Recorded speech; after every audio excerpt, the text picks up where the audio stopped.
আজকে রাতে ডিনারটা আমি বানাবো, তো ভাবলাম একটু শেয়ার করে দিই। আমি আজকে বানাবো বাটার পনির মশলা। আমি বেরিয়েছিলাম, এখন আমি এসছি সব কিছু কিনে ঠিনে, মানে হঠাৎ করেই প্ল্যান হয়েছে। আর একটা কথা, সেটা হচ্ছে আমি কিন্তু কোনো ভিডিও দেখে, মানে ইউটিউব ভিডিও দেখে রান্নাটা করছি না, সম্পূর্ণ নিজের মতন করেই করব। তো একটু তো ভুল হবেই, যাই হোক।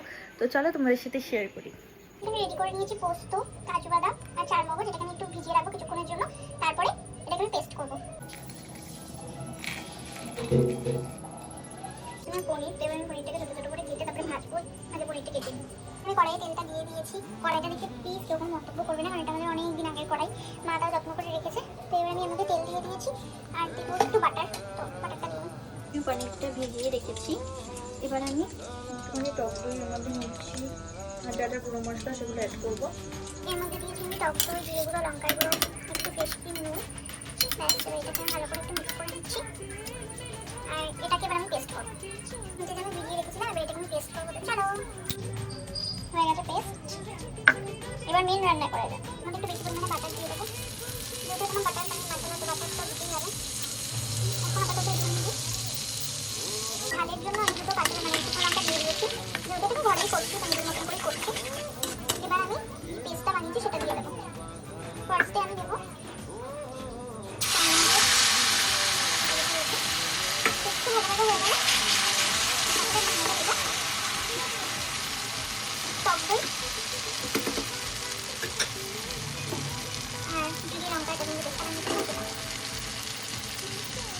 এটা হালকা একটু ভালো হয়ে গেলে তারপরে আমি একটু জল দিয়ে মিক্স করবো। তাহলে এগুলোকে ভালো করে মিক্স করে নিই।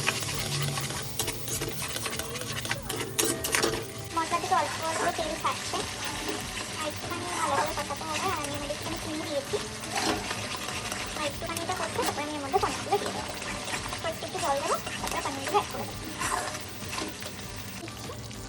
মশলা আমার কষানো হয়ে গেছে, দেখো তেলটা পুরো তেল এসছে। তো এবার আমি এর মধ্যে অল্প একটু জল দিয়ে অলরেডি ভেজানো পনিরগুলো দিয়ে দেবো। দেখো পনিরটা কিন্তু সফট হয়েছে, কতটা ভেঙে যাচ্ছে, কিছু কিছু সফট হয়েছে বেশ। চলো এবার এগুলো আমি দিয়ে দিই ঝোলের মধ্যে। এটা ফুটে গেছে, তেলও ছেড়ে দিয়েছে, আর কিছুক্ষণ এটা একটু ফুটবে, তাহলে আমার রান্না কমপ্লিট হয়ে যাবে। কিন্তু আমাদের দেখো রান্নাঘরের হাতটা খুবই খারাপ হয়ে আছে। যাই হোক, এটা একটুক্ষণ একটুখানি ফুটবে, ফুটলে আমি তোমাকে দেখাবো।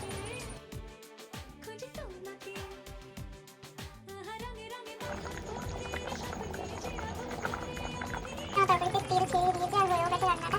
এবার আমি এটাকে শিফট করি। সবশেষে আমি এর মধ্যে একটুখানি বাটার দিয়ে দিলাম, যাতে এটা ভালো হয়। বাটারটা দিয়ে দিলাম।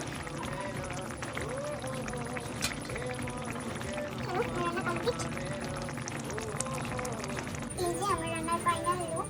এর উপর থেকে একটু বেরেস্তা দিলে ভালো লাগতো, বাট আজকে তো তোমাদের নিরামিষ, তাই জন্য আমি এর উপর থেকে একটুখানি কাজু বাদাম ছড়িয়ে দিচ্ছি। আমি একটুখানি বাটার দিয়ে ভেজে রেখেছিলাম, তো এটা একটু ছড়িয়ে দিলাম।